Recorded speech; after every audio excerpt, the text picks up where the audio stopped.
আজকে আছে ছেলের ভৌত বিজ্ঞান পরীক্ষা, মক টেস্ট দিচ্ছে।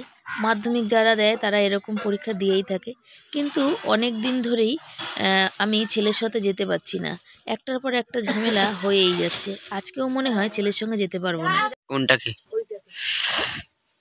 বসিয়ে দিয়েছি, আমি নিজেও জানি না কি বানাচ্ছি। লঙ্কা দিচ্ছে, টমেটো দিচ্ছে। হ্যাঁ, ফুলকপি আলু দিয়েছি, ভাজা করবো ভেবেছিলাম, দেখলাম ডুমো ডুমো করে আলু কেটে দিয়েছি। কি যে রান্না করছি, এত মাথার মধ্যে এত চিন্তায় আমার আর মাথা কাজ করে না। সত্যি কথা বলতে আমি আর পেরেও উঠি না, মাথা আমার চলে না, কাজ করে না। কি যে করবো, মাথা মুন্ডু খুঁজে পাই না, মাথাটাই। তোমাদের বলেছিলাম যে জীবনটা অন্যরকমভাবে শুরু করব, সমস্ত চিন্তা ভাবনা পিছনে ফেলে দিয়ে আগিয়ে যাব। কিন্তু ওই যে বলে না যে অভাগা যেদিকে যায় সাগর সেদিকে শুকায়, আমার ক্ষেত্রেও সে একই জিনিস হয়েছে। কিন্তু আমার পিছন ছাড়ছে না, চিন্তা টেনশান এগুলো মোটেই ছাড়ছে না। কি করতে যে আমি জমিটা কিনেছিলাম, কেনই বা কিনেছিলাম, কেন মানে নিজের বাড়ি হবে এই স্বপ্ন কেনই দেখেছিলাম, পরের বাড়িতে থাকবো না এটাই বা কেন ভেবেছিলাম। তাহলে আজকে যদি নিজের বাড়ির কথা না ভাবতাম, আজকে এত অশান্তি ভোগ করতে হতো না। এক প্রকার তো কাটছিল পরের বাড়িতে, ভাড়া বাড়িতে। আমার বড় সেই বলেই চোখের জল ফেলছে যে এক ছিলাম, যে পরের বাড়িতে ছিলাম, খেতাম না খেতাম ভাড়া কষ্ট করে গুনতাম, কিন্তু এইটা আমাদের সাথে কি ঘটছে, কি হচ্ছে। জমি কেনাটা কি অপরাধ আমাদের বলো? জমি কিনে বাড়ি করব, সেই স্বপ্নটা দেখাও কি অপরাধ? ফুলকপি আলুটা ভেবেছিলাম ভাজবো, সেটা না ভেজে একটু তরকারি তরকারি মতো করে ফেললাম। মূলো আর আলুটা দেখো ভাজা বসিয়ে দিয়েছি। তারপরে পুঁই শাকটা করবো, আর হচ্ছে কাঁচা টমেটোর একটু চচ্চড়ি করব। নিরামিষ তো, কী রান্না করব এটাও একটা সমস্যা থাকে। আর এই দেখো তোমাদের সাথে কথা বলতে বলতে মূলো ভাজাটা হয়ে গেছে। কি রান্না করছি কি না করছি কিছুই বুঝতে পারছি না। মাথার মধ্যে চিন্তা ঘুরে যাচ্ছে, এক ছেলে পরীক্ষা দেবে সেই চিন্তা, এই 2 মাস ধরে ছেলেকে ডাক্তার দেখাতে যেতে পারিনি এক সেই চিন্তা, তারপরে হচ্ছে এই জমিটার মানে ভাবলাম যে যাক, মালিক বলছিল জমি পেয়ে গেলে কেসটা তুলে নেবে, একটু মনটা শান্তিতে ছিল। কিন্তু কোথায় কি শান্তি, শান্তি আর আমার জীবনে নেই। শান্তি অনেক দিন আগেই সব নষ্ট হয়ে গেছে। শুভ সকাল বন্ধুরা, সবাই কেমন আছো? আশা করি ভালো আছো, সুস্থ আছো। আমার পরিবারের সবাইকে অনেক স্বাগত জানাচ্ছি। আর আজকে ব্লগটা সকাল দিয়ে শুরু করতে পারিনি, কিছু খানিকটা অনেকটা টেনশন কাজ করেছে, টেনশন আছে। আজকেরও ছেলের পরীক্ষা আছে, ছেলে যাবে পরীক্ষা দিতে, যেটা রান্না করে ভেবেছিলাম সকালবেলা তাড়াতাড়ি, ভেবেছিলাম ছেলের সাথে আজকে আমি যাব, কিন্তু এই যে একদিনও ছেলের সঙ্গে যেতে পারছি না। পরীক্ষা দিতে ছেলের সাথে একদিনও পরীক্ষা দিতে মানে ওর সাথে যেতে পারছি না, কি দিচ্ছে না দিচ্ছে জানিও না। অন্য স্কুল, ওদের স্কুল না, অন্য স্কুলে গিয়ে দিচ্ছে। আর রান্না বান্না বসিয়ে দিয়েছি, ফুলকপি আলু দিয়ে একটু তরকারি মতো করলাম, কি করলাম ওটা আমি নিজেও জানি না, মানে এতটাই টেনশন আছে। তারপরে মূলো আলু ভাজলাম, আর এখানে একটু করলাম এই যে এখন কাঁচা টমেটোর চচ্চড়ি করলাম। আর ওখানে তো সব সবজি কেটেছি, দেখলে তোমাদের, এই যে দেখো দেখিয়ে দিই, কুমড়ো বেগুন মূলো সব কিছু কেটেছি। এটা একটা চচ্চড়ি করবো পুঁই শাক দিয়ে। আর এক ছেলে দিচ্ছে ঠাকুর, আর বসিয়ে দিয়েছি এখানে হচ্ছে ভাত বসিয়ে দিয়েছি। আর এখানে এই যে গ্যাসটা জ্বলছে, কিন্তু এই দেখো দেখছো কমিয়ে দিলাম, তোমাদের সাথে একটু কথা বলে নিই সেই জন্য।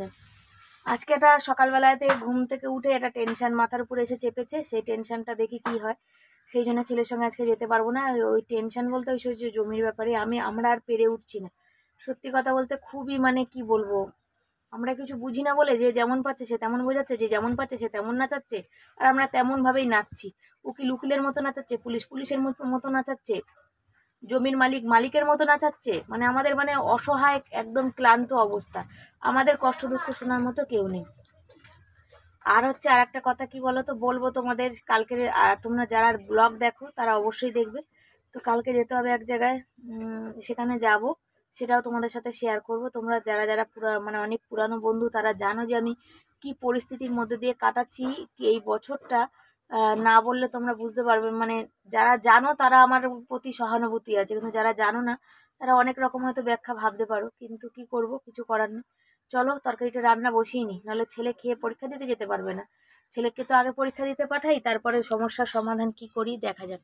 তো চলো, ওই রান্নাগুলো তো হয়ে গেছে, বসিয়ে দিচ্ছি পুঁই শাক। দেখো কড়াইটাও আজকের মনের অখেয়ালে কড়াইটা অনেকটাই পুড়ে গেছে, বসিয়ে দিয়েছিলাম আর মানে কি বলবো, গ্যাসটা বাড়ানো ছিল, তেল দিইনি তখন, একদম পুড়ে গেছে।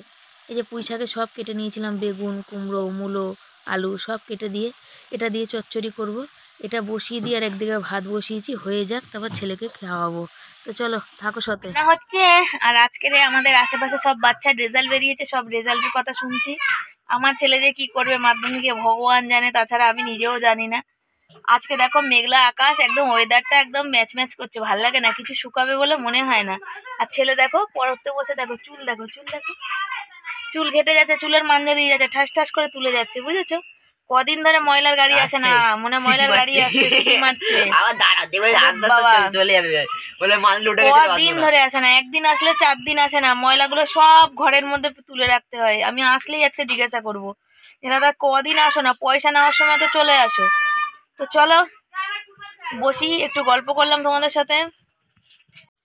আমাদের রান্নার মেনুতে দেখো ভাত হয়েছে ছেলের জন্য, এটা হচ্ছে ছেলের জন্য ভাত বেড়ে নিয়েছি। আর এখানে যে ফুলকপি আলুর তরকারি, তবে ভালোই হয়েছে খেতে। আর একটু কাঁচা টমেটো চচ্চড়ি, মূলো আলু ভাজা, আর এখানে হচ্ছে পুঁই শাকের মানে ঘ্যাট ঘন্ট যাই বলো না কেন সেইটা। আর এই যে ছেলেকে দেখো এখানে নিয়ে বসবো এখন খাওয়াতে, ছেলেকে খাওয়াচ্ছি। আর সকাল থেকে আজকে আমি আর আমার ছেলে দুজনে কিচ্ছু মানে একটা বিস্কুটও আমরা দাঁতে কাটিনি।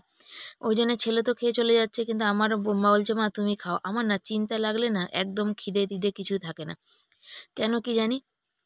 তবে ওর সাথে ও যখন বলছে একবার তো অন্তত খাবোই। আর তারপরে কি বলতো যে ও না এই পরীক্ষা কি ভালো দেবে, মানসিক টেনশান ওর লেগেই আছে। এই মানসিক টেনশানের মধ্যে দিয়ে কি পরীক্ষা ভালো হয়? একই ঘর একই দুয়ারের মধ্যে একটার পর একটা টেনশান আসছে, সেই টেনশান ও দেখছে। ও তো বড় হয়েছে বলো, সবই বোঝে। কি করব? ওই যে রেডি হয়ে দেখো ও চলে যাচ্ছে, আর আমার সব হয়ে গেছে। আর পুঁই শাকের তরকারিটা নুন আর মিষ্টি সব কম হয়েছে, ও চলে যাক। তরকারিটা গরম আছে, ওর মধ্যে আর একটু নুন মিষ্টি দেবো। ঝাল হয়নি, তবে ঝালটা আর দেবো না, নুন মিষ্টিটা একটু দেবো, নাহলে তরকারিটা না খাওয়া যাবে না। আর এই দেখো ও বেরিয়ে চলে যাচ্ছে। একা একা গেলে না মনটা খারাপ করে, যে ছেলের সাথে একটু পরীক্ষার সময় যেতে পারলে আমারও মনটা ভাল লাগে। আর এই দেখো মশারিটা খাটিয়ে নিয়েছি, কথা বলছিলাম তোমাদের সাথে, কিন্তু ও আমার যা ভাগ্য, তোমরা তো জানো কথা বলারও উপায় নেই। ওই জন্য এই জায়গাটা মিউট করে দিয়ে পর থেকে আবার আমি তোমাদের সাথে এমনি কথা বললাম। এই দেখো পাখিটা দেখতে পাচ্ছ, বাইরে বার করে দিয়েছি। আর হচ্ছে বরকে ফোন করলাম যে তুমি কখন আসবে, তারপরে যা ঘটনা ঘটেছে সবই বললাম। তো তোমরা সাথে থাকো, দেখতে থাকো, তাহলে জানতে পারবে যে কী ঘটনা ঘটছে, কি হচ্ছে কি হচ্ছে না, সবটাই তোমাদের বলবো। পুরানো বন্ধুরাও তাই, ছেলে বর থাকলে দুজনেই বিছানাটা করে দেয়, ওরা কেউ নেই তাই আমাকেই করতে হলো। আর বর এই যে খেতে বসেছে, বলছে তুমি খাবে না? আমি বললাম না খাবো না। আমার বর ডাটা মানে খেতে ভালোবাসে পুঁই শাকটা, আর কারেন্ট নেই জানো তো, তাই জন্য টিভিও চলছে না, আর ঘরটা পুরো অন্ধকার। তা বরকে বললাম তুমি খাও, বললো আসো তোমাকে আমি দুগাল খাই দিলাম। না আমার খাবো না, আমার খাবার সত্যি টেনশন হলে না খাওয়ার ইচ্ছা থাকে না। আর এই দেখো গাছগুলো, কুমড়ো গাছে দানা দিয়ে কুমড়ো গাছ কটা এখানে পুরো ছাই, তো গাছ ভালো করে হয় না।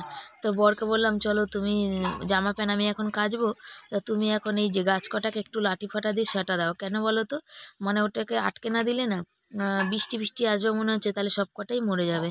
আর এখানে এত মশা, বরের কাজের গেঞ্জি এটা কেচে রেখেছিল বর, তো জল ছিল না, তো এখন জল একটু পড়াতে ধরলাম চলো আমি ধুয়ে দিই। বর বললো ধুয়ে দেবে তুমি? তা তুমি ধোও কেন, দেখো সারাদিন এত জলের কাজ করে। আজকে বিকালে বর আর কাজে যায়নি, আমি বললাম আজকে আর কাজ নেই, কালকেই অনেক রাত অবধি এসছে, সেই জন্যে। তাই আমি বরকে বললাম ওটা কিন্তু আমি চিপড়াতে পারবো না। বর বলছে তুমি রাখো, দড়িতে রাখো, নাহলে পরে চিপড়িয়ে দেবো। বললাম কেন এখন চিপড়াবে না? তো আমার বরেরও হাতের অবস্থা খুব খারাপ, এই শীতকালের সময় না রাজমিস্ত্রি কাজ করলে হাতগুলো প্রচণ্ড মানে খারাপ অবস্থা হয়। আর ওর তো বেশি করে হয়, ওর স্কিনটা মানে একদম পাতলা, বুঝেছো? তো এখন ছেলে আসবে, সেই জন্য আমার সারাদিন আর ঘুম হয়নি। আর আশেপাশের এত আওয়াজ চেল্লানোতে একটু শুতে পারিনি, বেকারই জেগে বসেই ছিলাম। আর এ দেখো ছেলে নিয়েছে মুড়ি চানাচুর, ও ভালোবাসে প্রচণ্ড মুড়ি চানাচুর। আর বর নিয়েছে চা করে নিয়ে চলে এসছে, আমাকে করতে দেয়নি। আর খাচ্ছে বর একটু চানাচুর, ওই যে বাচ্চাদের মতন, যেটা ও ভালোবাসে, চা দিয়ে চানাচুর খেতে ভীষণ ভালোবাসে।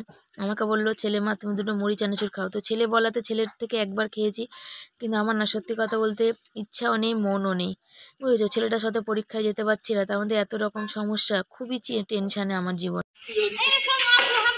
বর যাচ্ছে জল আনতে, আর আমি যাচ্ছি জেরক্স করতে।